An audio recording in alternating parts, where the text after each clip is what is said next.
बिस्मिल्लाहिर्रहमानिर्रहीम। आप देख रहे हैं फोर कॉर्नर्स विद तारड़। मैं हूं शाज़िया नैयर और मेरे साथ वाशिंगटन डीसी से साजिद तारड़ साहब मौजूद हैं। उन्हें प्रोग्राम में वेलकम कहेंगे। अस्सलाम वालेकुम साजिद साहब, क्या हाल है आपके? Thank you. वालेकुम अस्सलाम। Thank you so much Shazia. Sajid साहब, काफ़ी सारी जो डेवलपमेंट्स हैं वो चल रही होती हैं। G20 भी चल रहा है, इसके साथ साथ भारत की तरफ से एक मिसाइल तजर्बा किया गया है। सऊदी अरब की पाकिस्तान के लिए इमदाद आई है और इसके साथ अमेरिका में इंतखाबात भी चल रहे हैं। तो इन तमाम मौज़ूआत पे बात करते हुए मैं सबसे पहले एक क्वेश्चन करना चाहूंगी भारत के हवाले से कि जो उन्होंने अग्नि 5 का तजर्बा किया, उसके ऊपर भारत का ये कहना है कि इससे ना सिर्फ पाकिस्तान के पसीने छूटे हुए हैं बल्कि चाइना की भी नींदें हराम हो चुकी हैं। अगर ये देखा जाए कि भारत और पाकिस्तान के हवाले से, तो पाकिस्तान जोहरी तवानाई में शायद भारत से बहुत आगे है अभी भी। और भारत के जो तजर्बात हैं वो पूरी दुनिया के सामने हैं कि उनके तजर्बात भी उनकी क्रिकेट टीम जैसे साबित हो रहे हैं, जैसे कि उनकी क्रिकेट टीम T20 में कारकर्दगी दिखा रही है। आप क्या कहना चाहेंगे? शाजिया, एक बात में इंडिया जो है, भारत वो काफ़ी आगे है, बल्कि ना सिर्फ पाकिस्तान से, कई दुनिया की दूसरी चीज़ों में। एक तो गोदी मीडिया जिस तरीके से हर चीज़ को मैनिपुलेट करता है और जिस तरीके से भारत का इमेज और जिस तरीके से मोदी साहब का इमेज वो पोर्ट्रे करते हैं, हकीकत उसके बरअक्स है। अब उन्होंने अग्नि 5 का तजर्बा किया, तो वो पाकिस्तान के पास भी ऐसे कई मजाइल मौजूद हैं, लेकिन उन्होंने इसमें चाइना को काउंटर करने की कोशिश की। उसमें इस मजाइल के ज़रिए उन्होंने पूरा चाइना और अफ्रीका और यूरोप तक जो रेंज है उसको वो डिफाइन कर रहे हैं, बता रहे हैं कि हम अब वी आर सफिशेंट। उसमें मैं बताना चाहूँगा कि बुध को उन्होंने उड़ीसा स्टेट में ये इसका किया तजर्बा। 5,000 किलोमीटर रेंज है उसकी, 50,000 किलो उसका वजन है और वो 1,500 किलोग्राम वेट उठा के जो है वो ट्रेवल कर सकता है। उसमें उसकी सिग्निफिकेंस क्या है, सबसे पहले तो ये बताना चाहूँगा कि 1989 में अग्नि 1 का तजर्बा किया गया था। उसके बाद ये जो अग्नि 5 है, ये सड़क और रेल से दोनों जगह से फायर किया जा सकता है। ये इसकी कैपेसिटी जो है वो एक एक यूनिक है, उसमें वो यूनिक करते हैं चीज़ें। लेकिन जिस तरीके से उन्होंने इस वक्त अपनी जमहूरियत, जो दुनिया की सबसे बड़ी जमहूरियत, बल्कि मैं तो उसको जमहूरियत नहीं कहूँगा, वो एक डिक्टेटरशिप है। जी। जिस तरीके से वो इंसानी हकूक को पामाल कर रहे हैं लेकिन दुनिया चुप है। जिस तरीके से वहाँ का मीडिया टोटली कंट्रोल्ड है और टोटली अलाइंड है करंट एडमिनिस्ट्रेशन के साथ, इसकी मिसाल मैं समझता हूँ दुनिया में कहीं नहीं मिलेगी। हालात यहाँ तक हैं। इसको मैं अग्नि 5 के जो मिसाइल का तजर्बा किया, इसको मैं अगले साल इलेक्शन के साथ भी रिलेट करूँगा। वहाँ जब भी इलेक्शन हुए हैं, बॉर्डर के ऊपर तनाव हो जाता है, उसके बाद मुसलमानों की सख्ती आ जाती है, कश्मीर के ऊपर जो मजालम होते हैं उनमें तेज़ी आ जाती है। जी। तो अगले साल 7 स्टेटों में इलेक्शन है, उसकी तैयारी शुरू कर दी है। और सबसे पहला स्टेटमेंट जो है वो उनके minister of home Amit Shah ने दे दिया गोवा से कि हम पाकिस्तान के ऊपर अटैक करेंगे। ये इलेक्शन की तैयारी है और कुछ भी नहीं है। वरना अटैक, पाकिस्तान ने चूड़ियां नहीं पहन रखी। अगर इस तरह का आपको शौक है तो तजर्बा कर लें। पिछली दफ़ा भी मैं समझता हूँ कि पाकिस्तान ने बड़े बुर्दबारी का मुजाहरा किया और आपका पायलट आपको वापस किया। लेकिन हमारे पाकिस्तान में अगर सिर्फ एक मसला है तो वो चंद हज़ार लोग हैं जो इस वक्त रूलिंग पार्टी है, जो इस्टेब्लिशमेंट है, जो करप्ट चीज़ें हैं, वो सिर्फ चंद लोग हैं। लेकिन हर पाकिस्तानी पाकिस्तान से मोहब्बत करता है, बिल्कुल। चाहे वो पाकिस्तान में मौजूद है या पाकिस्तान से बाहर है। बल्कि मैं ये कहूँगा कि जो पाकिस्तानी पाकिस्तान से बाहर है वो पाकिस्तान से उससे ज़्यादा मोहब्बत करता है, क्योंकि वो बाहर आके देखता है पाकिस्तान हमारी शनाख्त है, पाकिस्तान हमारा जिस्म है, हमारी जान है। तो ये अग्नि जो है, इससे पाकिस्तान के क्या पसीने छूटने हैं। पाकिस्तान ने इससे बड़ी बड़ी चीज़ें आपकी बढ़ सुनी है, कोई नई बात नहीं है। बिल्कुल ऐसे ही है। लेकिन ये है कि पाकिस्तान में काम की ज़रूरत है। मैं पाकिस्तान के जो मौजूदा हालात हैं उनसे खुश नहीं हूँ। जो हालात जिस तरीके से चल रहे हैं, जिस तरीके से चीज़ें मिसमैनेज्ड हैं, उससे मैं खुश नहीं हूँ। क्योंकि बिल्कुल इसमें आगे चल के और मज़ीद डिस्कस करेंगे। जिस तरह आज के प्रोग्राम में हमने बात करनी है सऊदीया पैकेज की और दूसरी चीज़ों की और G20 की, इन सब चीज़ों में पाकिस्तान आगे आता नज़र नहीं आ रहा।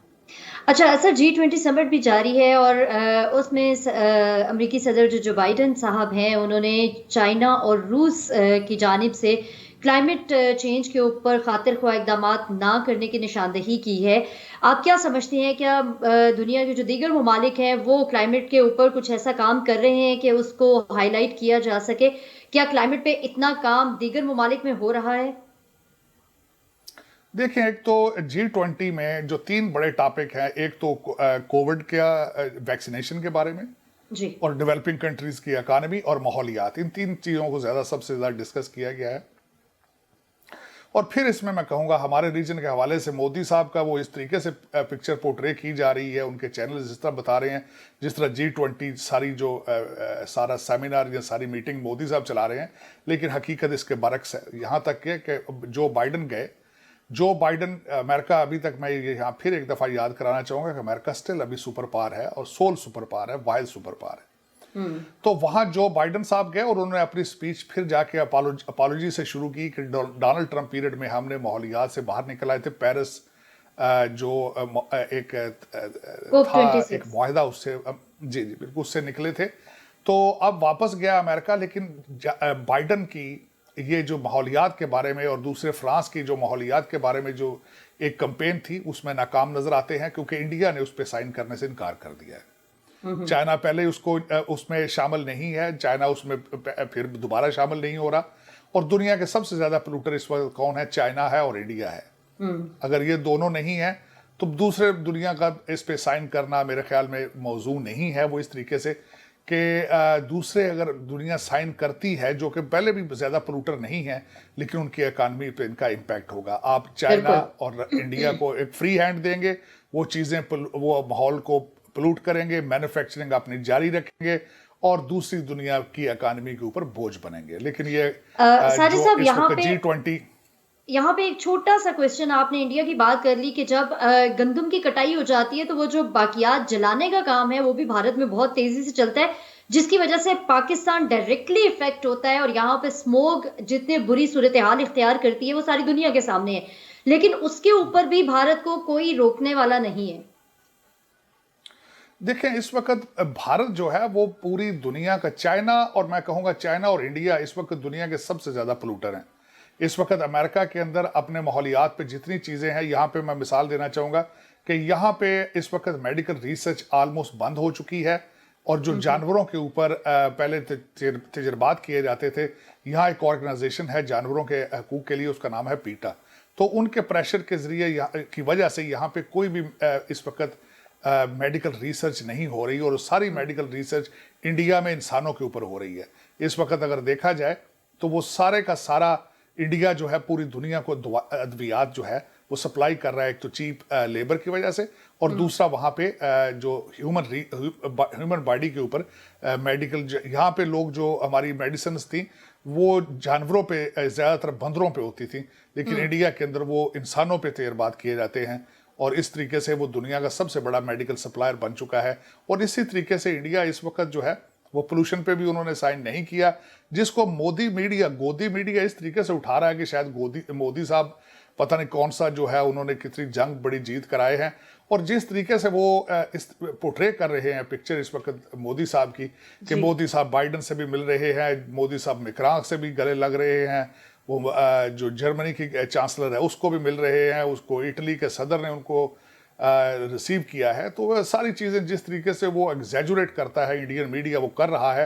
लेकिन यहाँ पे मैं एक चीज़ ये ज़रूर कहूँगा कि G20 हो, चाहे उससे पहले इनका पहला क्वाड हो या दूसरा क्वाड हो, इन चीज़ों में सब में अगर देखा जाए तो पाकिस्तान जो है वो मुझे पीछे नज़र आता है। पाकिस्तान इसको काउंटर करने के लिए कोई नया इकदाम नहीं कर रहा। और बिलखसूस मैं दो चीज़ों पे तवज्जो दूंगा, ना रशिया इसको काउंटर कर रहा है क्वाड पे, ना चाइना कर रहा है। चाइना को चाहिए था कि अपने जो दूसरे लाइक माइंडेड कंट्री हैं या अपने उनके सपोर्टर हैं उनको साथ लेकर अपना एक अलायंस बनाता, क्वाड को काउंटर किया जाता। लेकिन दो क्वाड बने जिसमें दोनों में अमेरिका भी मौजूद है और इंडिया भी मौजूद है। लेकिन इस वक्त पाकिस्तान जो चाइना के साथ जितने माजी के रिलेशनशिप थे, चाइना को चाहिए था इनके अगेंस्ट कोई अपना अलायंस बनाते, अपना कोई एक नया ग्रुप बनाते और इन चीज़ों को काउंटर किया जाता, इंडो पैसिफिक में भी और इकानमी में भी और वैक्सीनेशन के हवाले से, क्योंकि यही इस वक्त 3-4 टॉपिक जो हैं वो दुनिया के ज़ेर बहस हैं। हर मुल्क, हर कंट्री, पूरी दुनिया की इकानमी सफ़र कर रही है। कई ममालिक अफ्रीका और डेवलपिंग कंट्रीज़ के अंदर वैक्सीनेशन मौजूद नहीं है, एक उसके हवाले से और माहौलियात के हवाले से ये चीज़ें इस वक्त ज़ेर बहस हैं और इन पर तवज्जो देने की ज़रूरत है। अभी पाकिस्तान, चाइना इन चीज़ों में पीछे रह रहा है, लेकिन दे हैव टू स्टॉप। मेरे ख्याल में अब देखें इसको, कौन सी एडमिनिस्ट्रेशन, कौन सी गवर्नमेंट, कौन से लोग पाकिस्तान की इन चीज़ों को सीरियस लेके काउंटर करने की कोशिश करते हैं।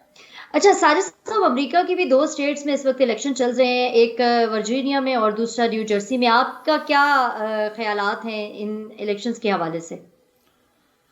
देखें, ये गुबर्नटोरियल इलेक्शन है 2 स्टेटों में, वर्जीनिया और न्यू जर्सी में गवर्नर की रेस है। और इस रेस, इसको इम्पोर्टेंस इसलिए हासिल है कि लोग ये समझते हैं कि ये एक प्री ट्रायल इलेक्शन है। लोग जो बाइडन के शुरू के दिन है इनको असेस करेंगे, देखेंगे कि क्या हो रहा है। इस वक्त कल परसों तक तो वर्जीनिया के अंदर रिपब्लिकन और डेमोक्रेट नेक टू नेक थे, लेकिन आज रिपब्लिकन जो है वो 8 जो कैंडिडेट है वो 8 पॉइंट आगे है। और आज मंडे है, कल इलेक्शन होगा। आज मंडे वाले दिन डोनाल्ड ट्रंप साहब आएंगे अपने रिपब्लिकन कैंडिडेट को सपोर्ट करने के लिए। जो बाइडन कई दफ़ा आ चुके हैं, ओबामा साहब डेमोक्रेट पार्टी के सपोर्ट करते रहे हैं। बल्कि यहाँ पे ये भी मेंशन करूँगा कि मैंने बड़ी तफसील के साथ जो बाइडन साहब की स्पीच सुनी, जो अपने रिपब्लिकन कैंडिडेट की सपोर्ट के लिए उन्होंने वर्जीनिया में की। उन्होंने उसमें अपने डेमोक्रेट गवर्नर जो कैंडिडेट था उसको सपोर्ट करने की बजाय बार बार कोई एटलीस्ट 30-30 दफ़ा डोनाल्ड ट्रंप का अपने स्पीच में नाम लिया। अभी तक डेमोक्रेट पार्टी लफ्ज़ ट्रंप से बहुत डरती है, घबराती है। लेकिन मुझे लग रहा है कि इस वक्त 2022 के जो मिड टर्म इलेक्शन होंगे उसमें भी रिपब्लिकन स्वीप करेंगे और 2024 में डेफिनेटली रिपब्लिकन प्रेसिडेंट वापस आएगा। उसकी वजूहात, एक तो पूरी दुनिया में एक इंटरनेशनल फिनोमेना है कि हर कंट्री के अंदर इस वक्त महंगाई जोरों पर है। बिल्कुल, बिलखसूस डेवलपिंग कंट्रीज के अंदर, जहां पे लोगों का बजट सेविंग नहीं होती, लोगों के पास कुशन मनी नहीं होती। और एक वहाँ का मसला ये है, जो तरक्की याफ्ता ममालिक हैं उनका मसला ये है कि लोगों को घर बिठा के खिला खिला के इन्होंने अपनी इकानमीज ख़राब कर ली हैं। बिलखसूस डेमोक्रेट, जहाँ पे लिबरल सोशलिस्ट माइंडसेट है। अब अमेरिका के अंदर इस वक्त हालात ये हैं, 12-13 मिलियन जॉब्स खाली हैं। लोग घरों में बैठ के गवर्नमेंट उनको दे रही है, वो बाहर निकलने से इनकारी हैं। और इस वक्त जो बाइडन एडमिनिस्ट्रेशन के पास कोई ऐसा फार्मूला नहीं है कि लोगों को वापस जॉबों पे लाया जा सके। मैं कई दफ़ा ये मैंने मेंशन किया है, ह्यूमन जबिलत है, कोई भी काम आप 21 दिन करते हैं तो आपकी आदत बन जाती है। लोग अमेरिकन अब भूल चुके हैं कि काम किसको कहते हैं। तो इस वक्त सबसे बड़ा चैलेंज ये है, रेस्टोरेंट बंद पड़े हैं, मैकडॉनल्ड्स बंद पड़े हैं। पेट्रोल, इन्होंने आते ही माहौलियात के हवाले से डोनाल्ड ट्रंप की सारी पॉलिसीज को बंद कर दिया था। पेट्रोल $4 से ऊपर है, और जब पेट्रोल बढ़ता है तो उसके साथ सारी ज़रूरियात ज़िंदगी बढ़ जाती हैं। दूसरा धचका जो डोनाल्ड इस वक्त जो लगा इनको, बाइडन एडमिनिस्ट्रेशन को, वो अफगानिस्तान से शर्मिंदगी और मायूसी। और उसके बाद कई ऐसी चीज़ें हैं इस वक्त जो इस एडमिनिस्ट्रेशन को फेस करना पड़ रही हैं।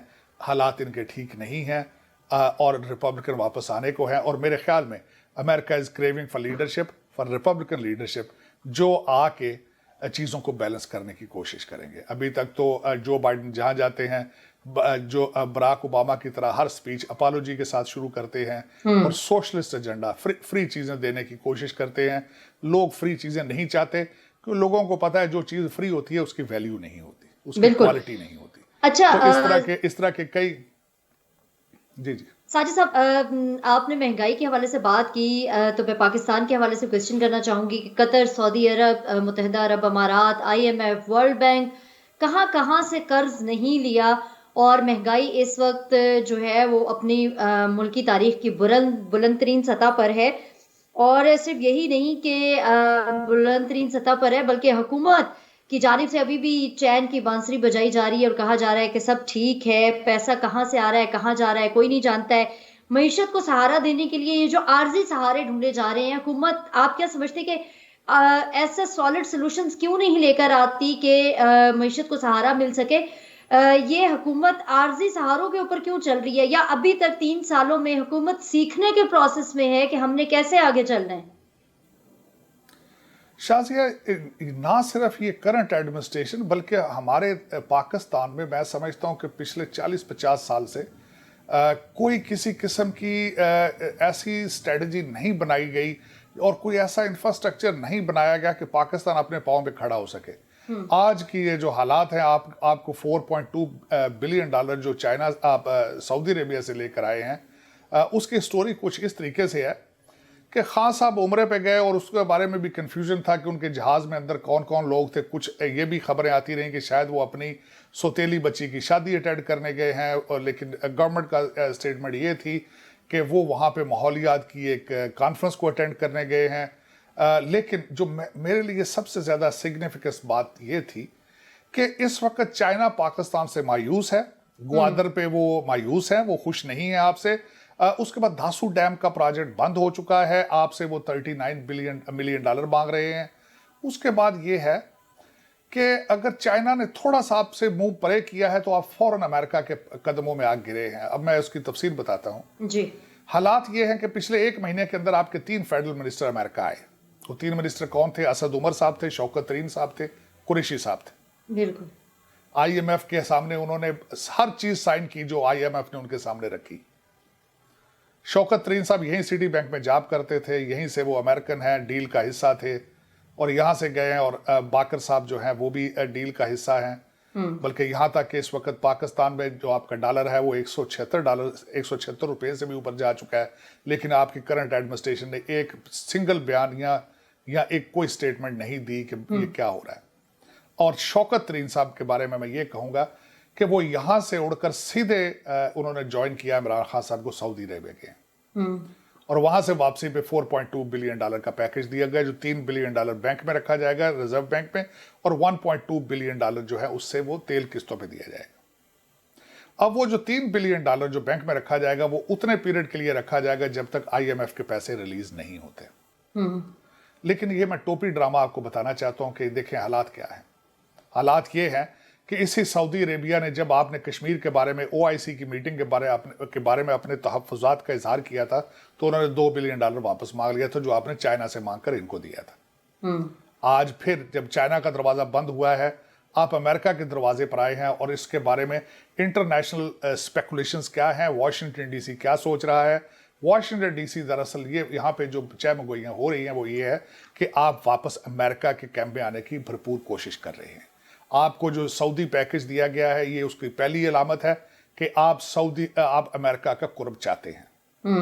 लेकिन इस पे जो मेरे लिए सबसे ज्यादा तशवीशनाक बात है वो 3 बिलियन तो बैंक में होगा, लेकिन 1.2 बिलियन डॉलर जो है वो लोग आपके लेके दुबई और चाइना लंदन भाग जाए। मैं यही पूछना चाह रही थी कि ये जो इतना कर्जा इन 3 सालों में लिया गया वो आखिर जा कहाँ रहा है? वो आप सारा दुबई जा रहा है, लंदन जा रहा है, कुछ अमेरिका आ रहा है। करप्शन इस बुरे तरीके से आपके पाकिस्तान में चल रही है आजकल, आप सोच नहीं सकते। जिस तरह मैंने आपको कई दफा कहा है, रिपोर्ट भी आ चुकी है। देखिए रिपोर्टें उनकी हर साल आई हैं। पाकिस्तान को सोमालिया के साथ और नाइजीरिया के साथ कंपैरिजन उनका होता है। खान साहब के बारे में मैं हमेशा ये कहता रहा हूँ, खान साहब ना अकाउंटेबिलिटी कर पाए हैं, ना रिफॉर्म कर पाए हैं, और बिलखसूस सारे पाकिस्तान के लिए रियासत मदीना और हजरत उमर की मिसालें, लेकिन अपने टेबल के ऊपर हर एक बंदे को NRO दे चुके हैं। आप माफियाज की बात करते हैं तो सारे माफियाज आपके दोस्तों के, खान साहब अफसोस के साथ कि आप उनको हाथ नहीं डाल सके। और मैं बल्कि खान साहब नहीं, सारा इस वक्त जो भी फैसले करने वाले लोग हैं उनको सबको पता है कि पैसे कौन कौन लेके भाग रहा है, कहाँ भाग रहा है, सब मौजूद है, सब पता है, अफसोस के साथ। और ये आज के डाके नहीं है। मैं जितनी हिस्ट्री को ज्यादा पढ़ता हूं मैं उतना ही ज्यादा तकलीफ होती। ये 73 साल के डाके। नेशनलिज्म नहीं है, खौफ खुदा नहीं है, और इन दो चीजों के बगैर पाकिस्तान का फ्यूचर मुझे इतना अच्छा नहीं। और इस पे नैब भी मुकम्मल खामोश है कि गवर्नमेंट के जो लोग जिनकी ऑफशोर कंपनियां निकल आती हैं, जिनके बारे में ट्रांसपेरेंसी इंटरनेशनल की रिपोर्ट्स आ जाती हैं, उसके ऊपर नैब ने चुप साध रखी है, कुछ नहीं कर रहा। नहीं, नैब को तो आपने ऑर्डिनेंस के जरिए वैसे ही मफलूज कर दिया है, सिर्फ अपने चंद दोस्तों को ओबलाइज करने के लिए। वो तो पहले खत्म हो चुका है, उसकी बात तो मैं कहता हूं उसको छोड़ ही दें आप। लेकिन यह कि किसने किया है, क्यों किया है, ये किसी ने ना सवाल पूछा है, ना होगा, ना हुआ है। लेकिन उसमें बात यह है ना कि अल्टीमेटली हर बंदे को पता है कि पाकिस्तान में क्या हो रहा है। इसके साथ एक जो करप्शन का अलायंस है उसमें एक पार्टी नहीं है, उसमें सरकारी मुलाजमीन भी हैं, उसमें अदलिया भी है, एस्टेब्लिशमेंट भी है, सियासतदान भी हैं। एक इत्तेहाद है कि पाकिस्तान को लूटना किस तरह है और भागना किस तरह है, पैसा छुपा के कहाँ रखना है। ये इत्तेहाद पता नहीं किस तरह टूटना है और किसने तोड़ना है। ये मेरी समझ से मैं खुद कासर हूं। और मैं एक और बात ये कहूंगा कि मैं ये कासर नहीं हूं, आपका पूरी दुनिया के अंदर इमेज भी यही है कि आपसे जिस तरीके से मैंने आपको हमेशा कहता हूं, परवेज मुशर्रफ से उन्होंने मांगा कम था, आपने दिया ज्यादा था। आजकल भी अगले दिन CNN ने जो एक तशवीशनाक किस्म का जो उनका एक आर्टिकल आया था कि आपने अपनी फ़ज़ाई हदूद को इस्तेमाल करने की इजाज़त दे रखी है, आप मेमोरेंडम ऑफ अंडरस्टैंडिंग साइन करना चाहते हैं अमेरिका के साथ, लेकिन शर्त देखें क्या है। शर्त यह थी कि आप हमारे भारत के साथ रिलेशनशिप बेहतर करवाएं। आपकी डेस्परेशन, आपकी मायूसी की इंतहा देखें आप, कि आप एक तरफ से पैसों के लिए भी आपके हाथ आगे आपकी झोली करके बैठे हैं और दूसरी तरफ डिफेंस के भी तरफ से आप मिन्नतें तरले कर रहे हैं कि हमें इंडिया से बचाओ। तीसरा दुनिया को बताते हैं कि अफगानिस्तान मरेगा तो हम भी मरेंगे। आपके हालात देखें कहाँ जा रहे हैं और ये कौन ठीक करेगा। 73 साल के बाद एक ही वाहिद उम्मीद थी खान साहब की, थर्ड पार्टी को ट्राई किया गया है लेकिन वो थर्ड पार्टी फेल हुई है। मेरी आज के हिसाब से नवाज शरीफ साहब पाकिस्तान जाने की तैयारी कर रहे हैं, फिर वही ग्राउंड जीरो से चीज़ें शुरू होंगी, फिर वही उनमें से वही दमादम मस्त कलंदर होगा और पाकिस्तान के फैसले करने वाले लोग इस तरह ही करेंगे। मैं अगले दिन सोच रहा था आपकी आज़ादी के बारे में और मैंने शायद अगले दिन किसी को कहा भी है, अगर हिटलर ना होता तो शायद आज भी हम पाकिस्तान ब्रिटिश कॉलोनी होता, इंडिया ब्रिटिश कॉलोनी होता। Thank you so much Sajid साहब, आपने हमेशा की तरह जो एनालिसिस दिया बड़ा ज़बरदस्त है। इंशाल्लाह अगले प्रोग्राम में फिर हम कुछ टॉपिक्स के साथ हाजिर होंगे। नाज़रीन, तब तक के लिए मुझे और साजिद तारर साहब को इजाज़त दीजिएगा। अपना बहुत ख्याल रखें। अल्लाह हाफिज़। Thank you so much. Pakistan जिंदाबाद।